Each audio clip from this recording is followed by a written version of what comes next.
tinatanong kita kung saan mo kinuha ito. Sa news mo lang pala kinuha eh.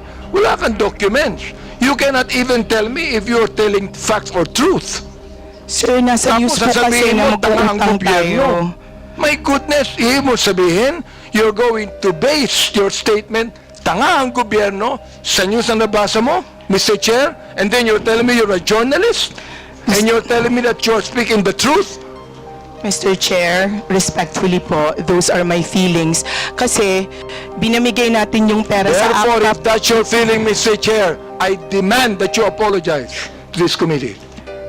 I will apologize, Mr. Chair, for my bad words or for...